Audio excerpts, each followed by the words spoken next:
भिजवाइए। और कल के कल, परसों हमारी वार्ता है, और कल वो फाइल वापस चुनाव आयोग में भिजवा दी गई। यानी कि मुख्यमंत्री जी ने एक्शन लिया। तभी तो मैंने मुख्यमंत्री जी के सामने एक बात रखी थी दोस्तों, मुख्यमंत्री जी के सामने एक बात रखी थी कि साहब अभ्यर्थी जाते हैं, विज्ञप्ति जारी हो, कम से कम पैटर्न का पता चले, कम से कम पदों का पता चले, तो लोग तैयारी कर सकें।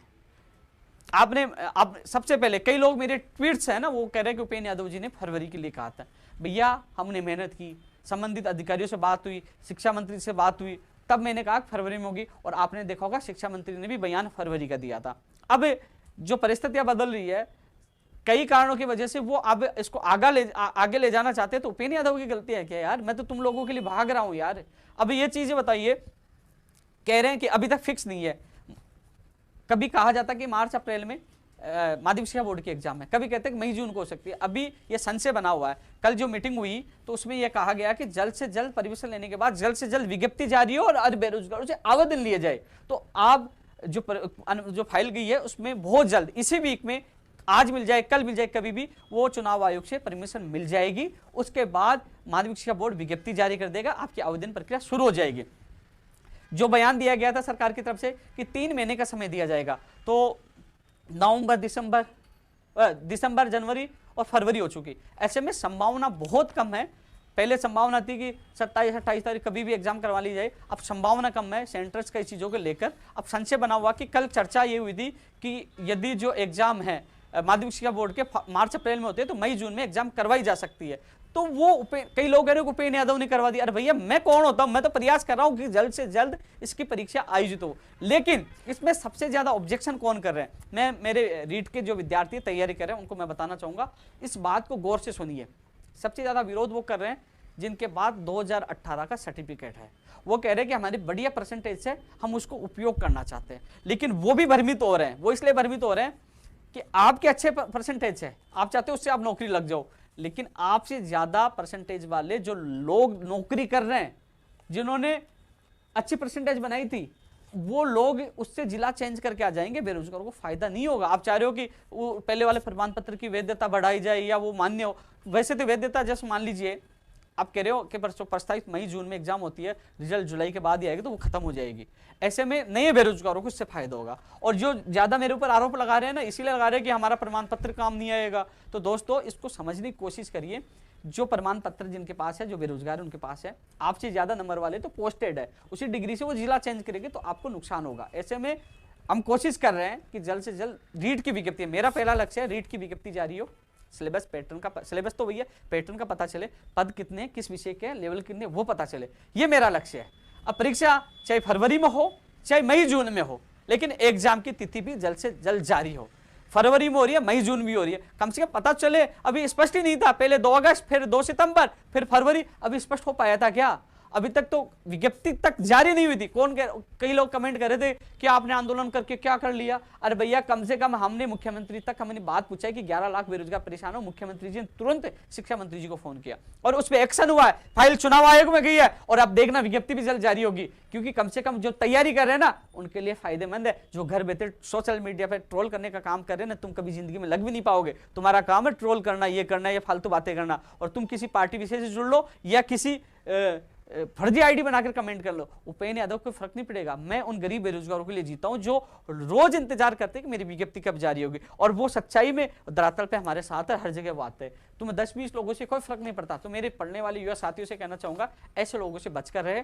मेरा लक्ष्य है जल्द से जल्द विज्ञप्ति जारी हो, चुनाव आयोग से जल्द परमिशन हो। आपको पता है कि जब मीडिया में खबर भी आपने बाद में देखी होगी, मैंने रात को ट्वीट कर दिया था, मैं चुनाव आयोग खुद जाके आया था। सबसे पहले मैंने बताया था कि ये जवाब नहीं दिया गया। सबसे पहले मैंने मुख्यमंत्री जी को टेक करके कहा, साहब जल्द से जल्द जवाब दीजिए, नहीं तो फाइल वापस लौटा दी जाएगी। हर चीज क्यों बता रहा हूँ, भाग रहा हूं मैं, फाइल के पीछे भाग रहा हूं। माननीय मुख्यमंत्री जी को मैंने बताया था, साहब ये फाइल इसलिए लौटा दी गई, आप बोलिए। मुख्यमंत्री शिक्षा मंत्री जी को बोला, तो कहीं ना कहीं ये चीज आपके लिए मेहनत करें, इसके परिणाम आ रहे धीरे धीरे। अन्य भर्तियों के लिए भी आएंगे, जो लंबित भर्तियां हैं, चाहे एनएम जीएनएम भर्ती 2013, जो मेरी बहनें हैं, बहनों को कहना चाहूंगा कि हमने मुख्यमंत्री जी पर विश्वास जताया, क्योंकि एक छोटा सा कदम हमारे लिए नकारात्मक न हो जाए। चाहे पंचायत राज एलडीसी भर्ती हो, चाहे ये आप वाली भर्ती हो, और भी जो भर्तियां तमाम हमने मुख्यमंत्री पर विश्वास जताया।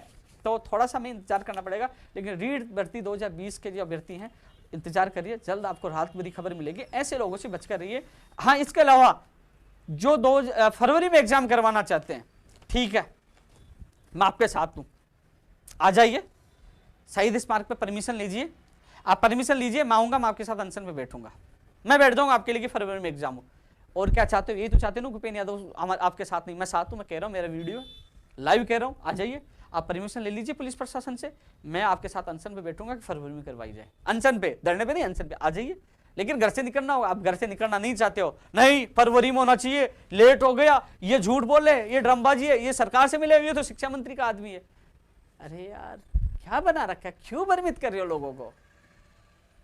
अरे लड़ता हूं तो सीना ठोक के लड़ता हूं, दम है, तुम्हें दम है तो घर से निकलो और लड़ो। और बार बार लाइव वही व्यक्ति आता है जिसमें दम हो और सत्यता के आधार पर लड़े, ईमानदारी से लड़े। बेईमान आदमी कभी सामने नहीं आता है। और जो भ्रमित कर रहे हैं ना, दम है तो सामने ही है, दीजिए धरना, मैं आऊंगा, लीजिए परमिशन, मेरे मुकदमे दर्ज है, मेरे नाम से तो परमिशन देते नहीं है, लेकिन लीजिए आप परमिशन, मैं साथ बैठूंगा। लेकिन तुम कह सकते हो, कुछ नहीं कर सकते हो।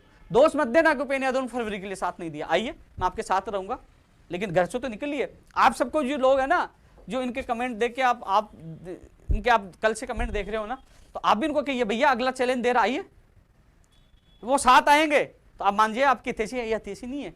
ये न तो खुद पढ़ना चाहते हैं ना आपको तैयारी करने के लिए ये आपको भ्रमित कर रहे हैं, इसलिए इनसे बचकर रहिए। मेरा लक्ष्य ये है कि जल्द से जल्द विज्ञप्ति जारी हो और जल्द से जल्द आपकी परीक्षा तिथि और ये सब जारी हो जिससे आप तैयारी कर सको, तो थोड़ा सा इनसे बचिए।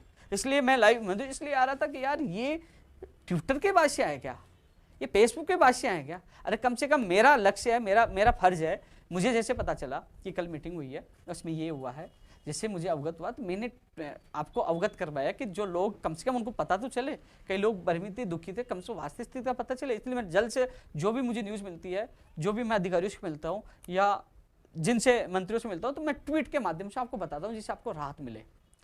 कल जब मुख्यमंत्री के अधिकारियों से मीटिंग हुई, उसके बाद मुख्य सचिव साहब से भी मैं मिला हूँ। उसके अलावा चुनाव आयोग में जाकर जो कनिष्ठ अनिर्देशक की भर्ती की जो फाइल थी वो तो पहले निकल चुकी है, उसके लिए भी मैं पहले जाके आया था। लेकिन जो कृषि परीक्षक की जो बाद में एक और सूची जारी हुई थी, जो चुनाव आयोग में परमिशन गई थी, उस पर भी निवेदन किया, जल्द से जल्द उस पर भी परमिशन मिल जाएगी, वो फाइल भी वहाँ पहुँच चुकी है। तो हम भाग कर कोशिश कर रहे हैं कि हर व्यक्ति का काम वो निवेदन कर सकते हैं।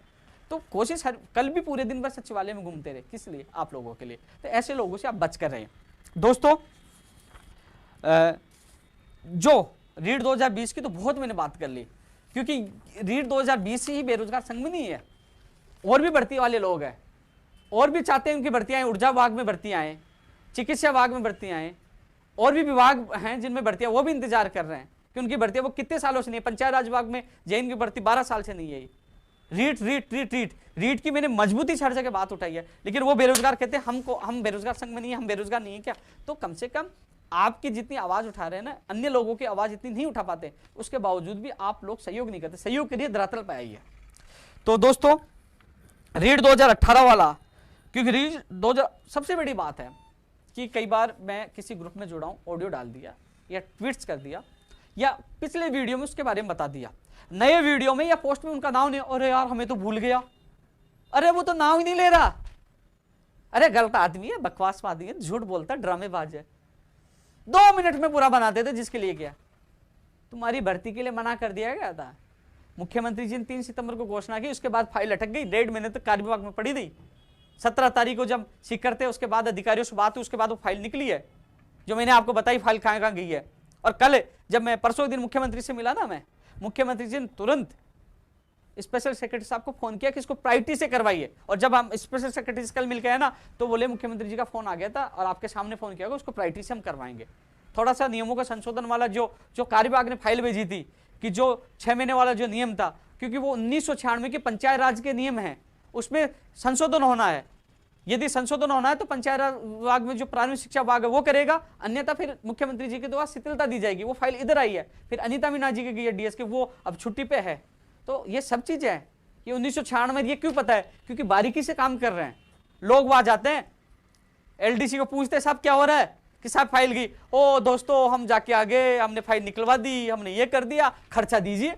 हम जयपुर जाके, अरे बड़े शर्म की बात है, गैर बेरोजगारों क्यों लूटते हो, क्यों धंधा करते हो तुम लोग।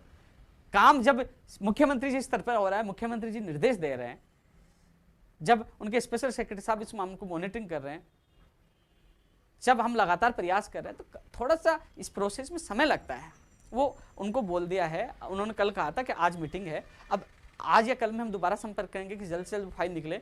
अब वो संबंधित डीएस है, उसके कोरोना हो गया, वो गई मैडम गई है, वो आएगी, उनके पास फाइल है, वो पुटअप होगी, फिर जो भी चीज़ें होनी है ना, तो उसके अधिकारियों के आने के बाद ही होता है, थोड़ा सा समय लग सकता है, लेकिन होगा। मुख्यमंत्री जी ने बोला है और स्पेशल सेक्रेटरी साहब ने कह दिया कि मुख्यमंत्री जी का कॉल आ गया, ये काम हो जाएगा। तो थोड़ा सा आप सही में लगाएं, लेकिन ऐसे लोगों से भ्रमित है, ऐसे जो लोग भ्रमित हैं उनको एक पैसा देने की आवश्यकता नहीं है। मैं मांगता हूँ कि आपसे पैसे, जब निस्वार्थ आपकी मैं सेवा कर रहा हूँ, तो आप ऐसे लोगों से, क्योंकि गुस्सा इसलिए आता है कि मैं कई बार देखता रहता हूँ, यार भाई फाइल के पीछे सारा काम तो हम कर रहे हैं, ये पैसे किस बात के लूट रहे हैं। तो ऐसे लोगों से बच कर रहे हैं।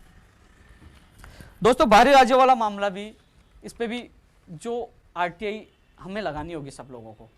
उन्होंने जो अधिकारियों ने क्या कहा कि हमने विभागों से आंकड़े मांगे हैं, किसमें 1%, किसमें 2%, किसमें 1.5% लोग ही बाहरी राज्यों वाले आ रहे हैं, जबकि कई भर्तियों में तो बहुत प्रतिशत के आधार पे आए हैं। तो इसमें आरटीआई लगाई है। उन्होंने कहा यदि ज्यादा हमें वो दीजिए, डेटा दीजिए, हमसे कहा कि डेटा दीजिए कि किन भर्तियों में ज्यादा लोग आए। तो ये तो हालांकि मैं इससे सहमत नहीं हुआ कि चाहे 1% आए, लेकिन बाहरी 21 से 22 राज्यों में हम लोगों को नहीं लिया जाता, तो उनको रोकना चाहिए, ये हमारी मांग है।